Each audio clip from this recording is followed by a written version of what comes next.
The intent tonight was this was intended to be a live broadcast from Galveston, Texas. I was going to try doing some live broadcasting and was unable to do that. The shaman that was doing the drum practice in Galveston tonight called it off, decided that she didn't have enough people attending and she would rather have more people there. So we went ahead and decided to have the drumming thing in Galveston at another time. So tonight I'm here at home like usual. And tonight what we want to discuss, my second thing we were going to bring up was the Flir camera. This is a thermal camera that we use for ghost hunting. And it's a very nice device. It's something new that most of the team has not seen. And I would like to get everybody kind of familiar with it so that everybody can use it. And that would be my goal for tonight. This is the model TG264 Flir. And what happens with it, well, it'll measure temperatures from a minus 25 degrees centigrade to 380 degrees centigrade, which is roughly a minus 13 degrees Fahrenheit to 716 degrees. Thank you, Danny. To 716 degrees Fahrenheit. The instrument weighs 14 ounces. Now, it takes about 4.5 hours to charge the batteries on this instrument, and they last for about 5 hours. Now, then you charge the instruments on this battery through this flap up here on top. There is a connection, and I can't see my screen right now. There's a connection there to charge the batteries. Also, there are 2 holes off to the side where a thermocouple goes in there, and it'll have a thermocouple wire that comes off so it can read the temperatures around the instrument. Also, I can download through that charging line the files off the camera if I want to. Now, the camera does have built-in Bluetooth. The flap closes up and becomes sealed again. Now, the camera does have Bluetooth built into it, so it can automatically transfer pictures from the camera to your cell phone or to the laptop, depending on how it's set up to do. Now then, you're getting, there's a delay in what I'm seeing and what, I can show you here. Now, what I'm trying to, let's see, I'm going to have to move this somewhere else so I can see the actual camera that's actually working right now. Hang on a second. Because it's misleading, and I've got a time delay of a couple seconds, and by the time the thing gets to where it needs to be, then it's not there anymore, and it's playing with my mind. Okay, let me get this document out of my way and onto the other screen. There we go. Now I won't be able to see the chat, so if anything happens in chat, y'all tell me. So anyway, while we're talking about this instrument, to turn this instrument on, we have what I'm going to call the I/O switch, which is right here in the middle of the instrument. And once you mash that I/O switch, it takes about 14 seconds for it to power up.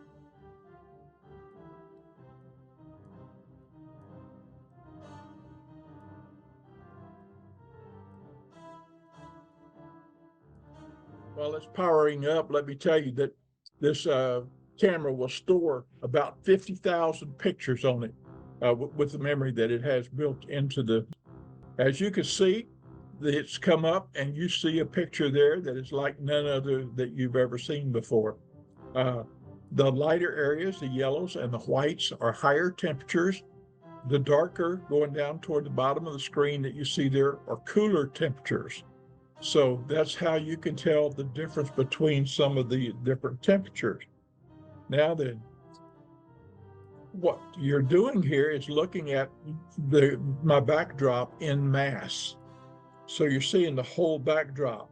Now, if we were using something like this device here, which is a thermal laser thermometer, I shoot it on the background, it puts a red dot on there, and it measures the end of the red dot where it touches the background.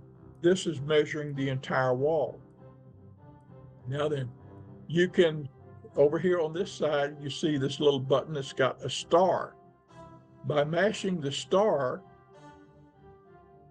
it turns on a laser. And I'm going to turn the camera around, and I'm going to get a sheet of paper so that you can see. It turns on a laser, and I'm putting the laser on the paper. So anyway, you can see how the laser comes on, and it measures around the object around where the laser is hitting on there. So anyway, that's a little more about it. Now then, just like you see my beautiful aura there, one of the reasons I wanted a thermal camera was because there was a episode on Taps many years ago where Jason Hawes is interviewing a psychic, and this psychic is reading Jason and back and forth, and they're talking back and forth, and you actually see the aura and the energy is actually flowing back and forth between the two of them. And they showed it on Taps. It was very interesting. And I thought, wow, this actually shows energy too, not just, well, as the energy is flowing back and forth, it's, energy coming out, and it changes the temperature of the air around. When the energy around you starts, or an entity around you starts to pull energy out of the atmosphere, the temperature drops. And that's what causes that temperature drop. That's one of the reasons that it's nice to have a thermal camera, so that you can see that temperature drop and know where it is. And when you're doing things with a laser thermometer, all you're doing is hitting spots. With this, we're seeing the whole thing. Now, with a camera behind it, you're getting an entire video image there. You can do a video of the whole thing of whatever it's seeing. Now then, the button here on the trigger part, and you can see that there are different lenses here. So when you hit the trigger, it locks in and it snaps the picture. Now I'm going to go ahead and snap the picture here, and you'll see what happens.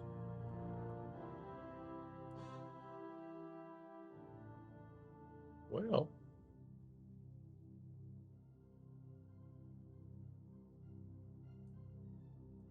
now it decides it doesn't want to take a picture.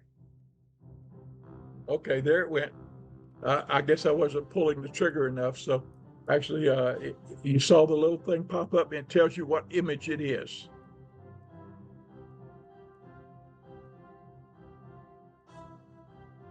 It will not trigger with my thumb. I'll be darned.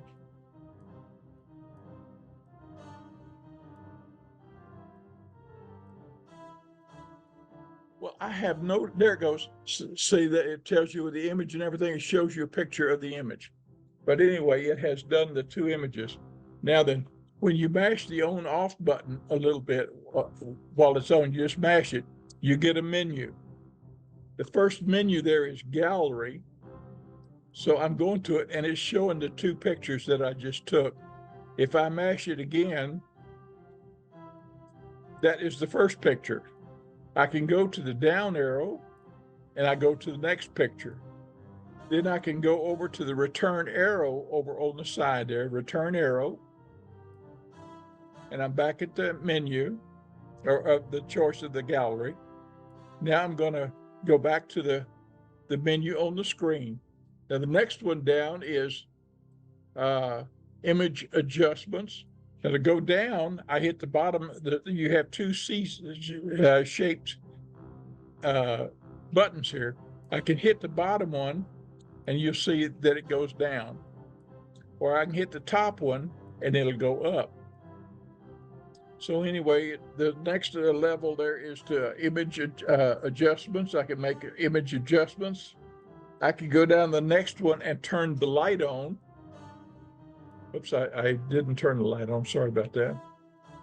Go down and hit the light, and hit on, and it turns the light on. Now I'm turning the light off. I go down one more, and it hits settings. And so I can do all the settings on the camera. Now, what is important here is that I could change, the first one here is measurement. Now, when it's lit up, I can read it, but because of the camera and the glare and stuff, you can't really read it. But it says measurement. The next one says device settings, and then the last one is general settings. If I go down to device settings, go back up, device settings, and hit the button to select, I can choose Bluetooth. Now, when I choose Bluetooth, that's when I can set up to do the recording straight to my camera, to my cell phone or to my laptop. Every time I take a picture, it'll automatically transport. But now you have to install software to go with this to make it do that. There's a software package you have to purchase. The next thing is the laser, which I showed you about mashing the laser. I could turn the laser off and on. The next one is screen brightness. Now I can run the brightness up and down on the screen. And then the last one is auto power off. Now that will allow the machine to cycle down and turn off from times of non-use if you haven't used it in a while. I like to have it stay on so it's ready to use and snap when I hit the trigger. So I don't like to put it on any of the other settings. Now I'm going to go back up on the screen. I'm going to come down to, oops, I'm at settings, go back to light. Okay, I can go all the way back out. I've shown you pretty much all the settings but one, and we should go to general settings. One thing you always want to do, now I've got general settings there and I'm in the temperature there right now. So I can change it from centigrade to Fahrenheit. I can make it read however I want. The next one is the time and date. Time and date's important. Anytime you pick up a camera that we're using on investigation, always go check the time and the date to make sure that it's logging the correct time and the correct date. And here you can see that it's showing that it is 1910. This is in military time, 1800 hours at 6 o'clock. So this is showing that it's 7:10 p.m. It's also showing that this is the April the 7th, 2024. So the date and time are set on this particular one. Now I could go down further and set the time and date format and change it where I can have the day or the month be the first letter or whatever. So however you like your time and date format. And then I could set the date format here down in the last setting. So anyway, you want to go and check all these things before you start using it because you do want to have the date and the time. That's pretty important. Okay, now these cameras are best used in low light situations. If you're standing in glare and stuff, you're going to kind of get interference. If you're out in the sun a lot, the heat from the sun will be affecting the outcome of the pictures that you're getting. We also, the images that are used on the back end here are 160 by 120 IR pixels. So it's not very high resolution here. And when you transfer it and you go through the software that comes with the package, you can go to high resolution pictures. As with any camera, again, it doesn't matter whether it's a camera, audio recorder, whatever we're using, you want to make sure the time and the date is set correctly as you start using the instrument, because if you got the wrong date, wrong time in there, that's going to throw you off when you're trying to put the evidence together, because sometimes you might miss a file or an investigation, or it doesn't get transferred and you have to use the device again because an investigation came up that you hadn't gotten the other information off yet. So it's important that the time and the date be on there. The other thing is that you need to, anytime on some of the other instruments, whenever you're using the other instruments, you need to, this one you don't have to because it's actually got a battery reader there. It tells you what the battery level is when you check the battery. But other instruments, you need to have a battery tester. And when I put batteries in, I test all my batteries when I put them in to make sure they're fresh and fully charged, so that if we have a power drainage for an instrument while we're out, we know that the spirits have actually drained that instrument and that it wasn't a bad battery to start with, that we had a good battery in it.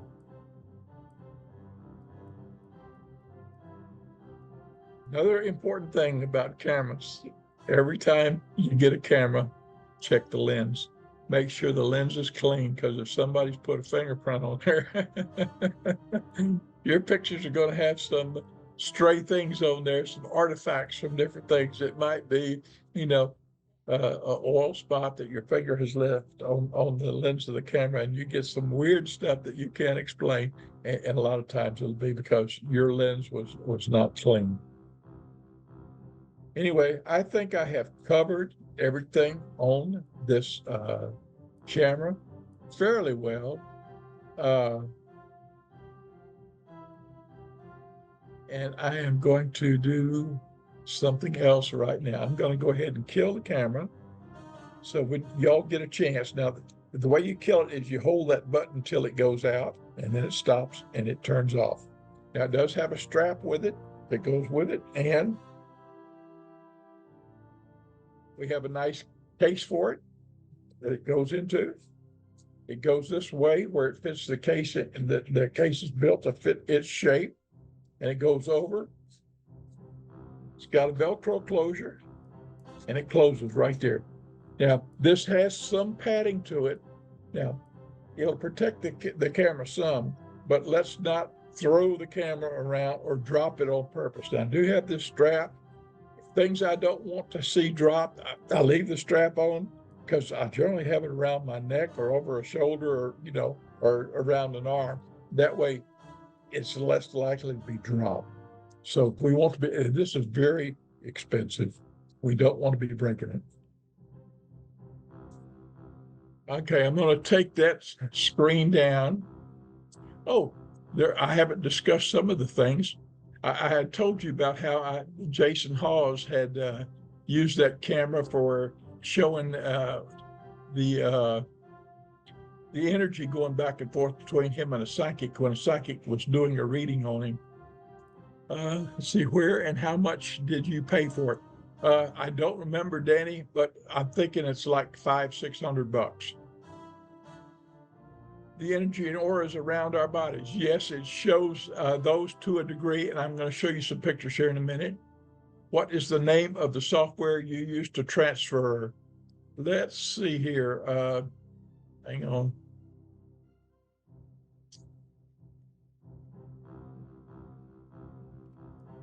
I'm going to share a screen. I'm going to fool around getting good at the screen share yet. Well, maybe I will. Let's see. Share screen. I want to share screen. The screen I want to share is that one.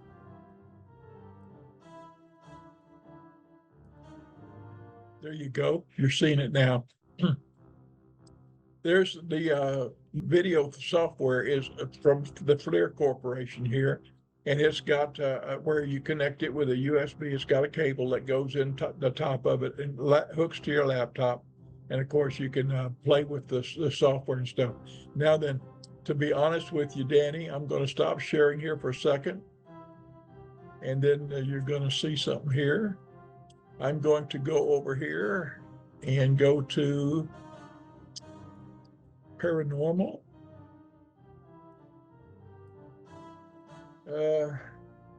Equipment, Flir.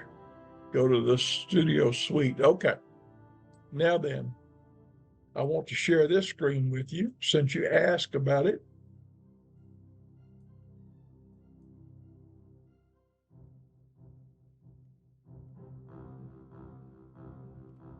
I think I'm sharing it with you now. I have gone ahead and signed up for the starter kit that doesn't have everything the other kits have, but you can see that this next level of software for the Flir Thermal Studio, the standards here is $215 a year, or $216 with the 99 cents. And the professional model, which they say is their most popular, is $432. Now, actually, the card that came with my camera said, hang on, I'm going to quit sharing.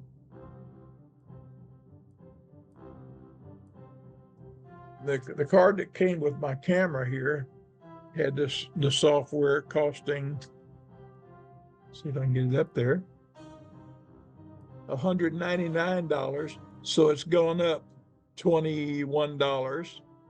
And the other package has gone from $399 to $434 or $432. So it's gone up to $33. So anyway, that's how the software has increased in price. And we're running into these little price increases on almost everything that we're using.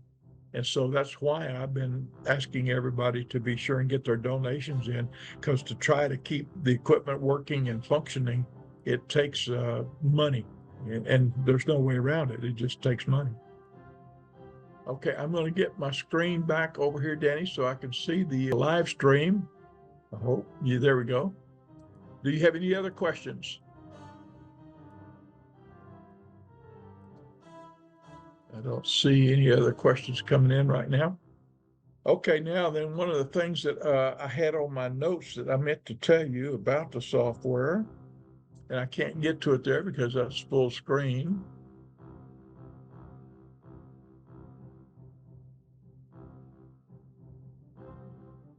It is right there.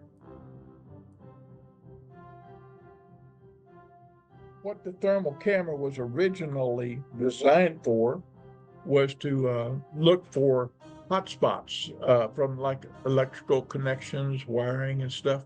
Now, a lot of times when we're getting EMFs and stuff that are high, it's due to a bad electrical connection. And actually with the thermal camera, I can look at a light switch and take a picture of it and see if we're generating a lot of heat there. If we're generating a lot of heat, we probably got a bad connection. They need to get an electrician out. So it does help us diagnose some of the problems that we got going on all the time. Also, a lot of times when you're in some of these instances, you can tell what the temperature is by using the camera, and that way you don't touch it with your hands and get burned. Now, a lot of the guys have gotten their hands burned. A lot of people wear gloves when they're using the camera because there's a tendency to want to touch things to see if it's hot. And a lot of people get their hands burned. So you got to learn to trust the camera, keep your hands off of things. So anyway, those are some good tips for you about using the camera.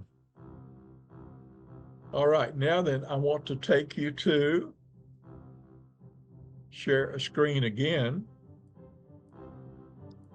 if I can. Oh, come on. It came back over here to this screen. Okay, share screen. The screen I want to share is that one. And I don't see it sharing, so let me try to hit it one time here with a new share. That's the one I want to share. I can't see if I'm sharing or not.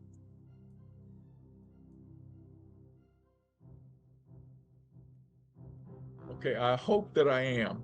And I'm going to zoom in on this picture here. Now, this was taken at an investigation.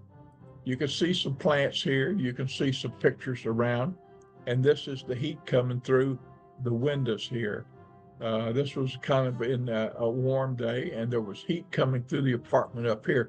Now, actually, you can see that the duct up here, and actually where I am on that shade, I'm at 67.1 degrees Fahrenheit.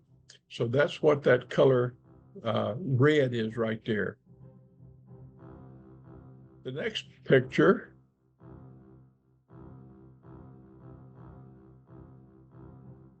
has got a window. Now, I've noticed something about this. We noticed this on one of the investigations, that I'm not sure whether there's a defect in this camera, whether it needs to go back or what. I've had it for a while now. But if you notice, here is a lampshade right here. There is a picture on the wall. Now, there is a shadow here, which is a cool spot being generated by the lamp. So you can see it's got the shape of the lamp, and then here is the picture frame. Now, I don't know if that's actually separated with a cool spot behind it, and a cool spot behind the picture there because of heat coming from the door or heat coming from the wall or what. But we've noticed that there's an outline on some of these pictures that we're a little concerned about. And I'll show you more in another picture here in a minute. Here is a thermal image that was taken on one of our investigations. Again, you can see heat coming from around the corners of the house and coming through the windows and stuff in the back. And you can see this person standing here, and you can just see the image of that person off to the side there. So there is an image there, and here is their heat signature. They really ought to be on top of each other. And again, we have this lady standing here, and we've got an image of her off to the side here that is a little out. And I think they should be synchronized. That was one of the things I didn't show you on the camera when I had it. I can take and turn the thermal part off and go to the other cameras. But you can switch back and forth to the different types of cameras. And when it's in color, you get a standard picture. But when it's in thermal, you get one that's kind of mixed like this. Here again, you see the outline of the lady over here. And here she is, her thermal image. I think they should be aligned, but then, I'm not 100% sure. I think there's a little misalignment there. Now you can see my video camera sitting here, and there's a lamp. And again, I think that I'm seeing the image of a lamp on the wall here, maybe, that is, the heat transfer not going through. And then we've got leakage of heat from the sunlight coming in from around the blinds and over the top of the drapes and stuff. And I'm not sure what that heat source is right there. It wasn't out of character at the time, if I recall correctly. Now here again, you can see that this image is a person, a lady here, sitting on the sofa, I guess it is, or in this chair, and her thermal image is not lined exactly up with her. But at the same time, even if it's out of sync, we're getting the thermal where we can use a thermal part. And if we were seeing energy move across it, we would see the energy. It doesn't mean that, the camera's totally malfunctioning. Here again, we're seeing some light. Now this light that you see here is actually over here beside the blinds coming through. So there's an offset there in this image also. And I had tried to find out if there was a way to adjust it and have not been able to adjust it. Now here you can see more on this guy here sitting here, this thermal image. And here is his black and white image sitting over here to the other side. I think this is interesting here because this lady here is sitting on the couch right there, both feet. And here is her thermal image. And you can see heat coming off on the floor from the foot. Interesting, huh? Also, if you look at the lamp, there's a lamp here that you see on the table. And here you see the shadow from it, the cool spot where is blocking, the lamp is actually blocking the heat off of that.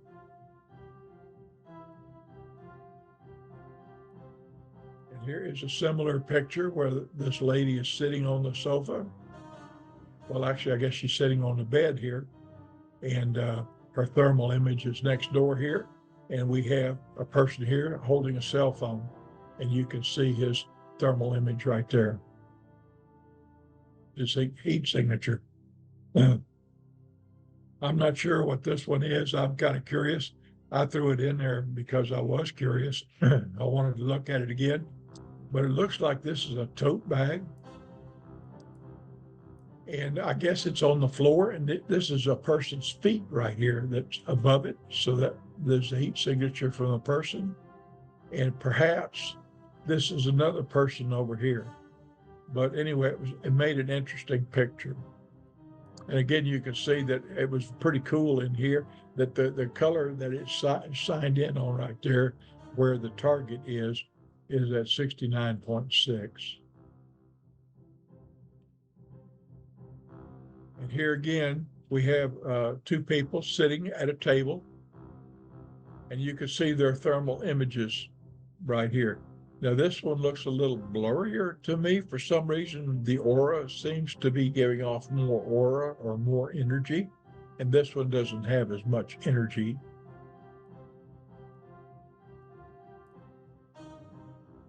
Also, in this investigation, the guy that was with me, we looked at this here because this looks like lights. Those two are lights that are in the ceiling in this particular room. And this looks like, you know, a fluorescent light panel, but it is not. That was a solid ceiling. And what I'm thinking this is that it was cool out that night. I'm thinking this was a duct, a heater duct above the sheetrock that was making the ceiling warm from the hot air traveling down the duct. And that was a hot leakage up there. And really this is a brand new building, just been completed for construction. Shouldn't be that way at all. Here's my subscription for my thermal studio.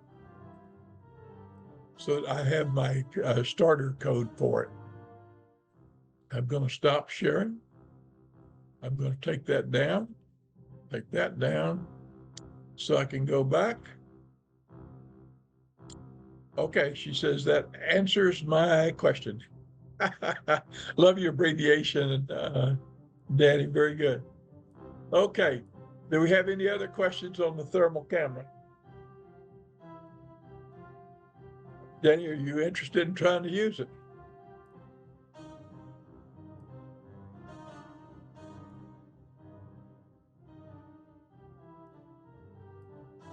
I think Danny walked away from the screen. Okay. Well, anyway.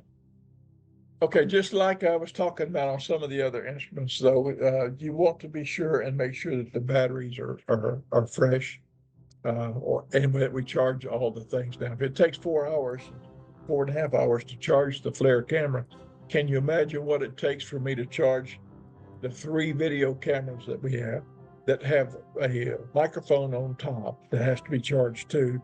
So we're looking at 6 devices, 7 that have to be charged.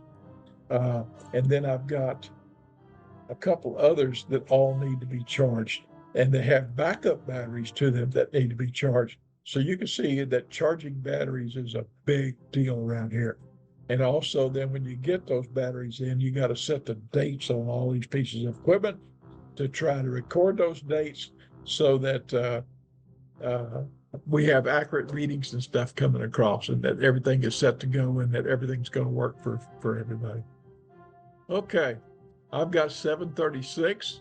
Since we're not doing live from Galveston, Texas, and I was filling in with this Flir camera, I think we'll call it a night. So anyway, I want to thank everybody for attending tonight, and we'll catch y'all on the next investigation. Oh, which reminds me, just before this meeting, I got a call from a lady.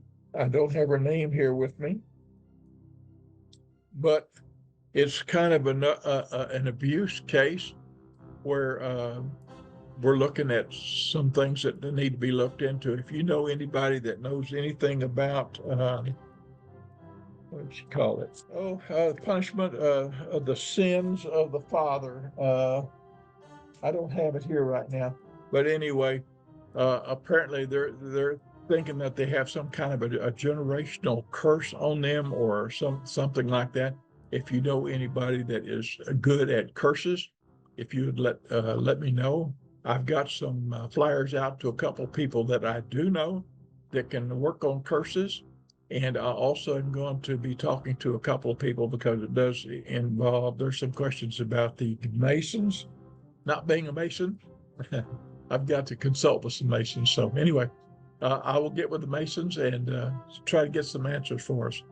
So anyway, If you're all interested in doing something on the investigation, remember the people that are donating to the cause are the ones that get to go on the investigation. So be sure to get your donations in. Thank you. Good night.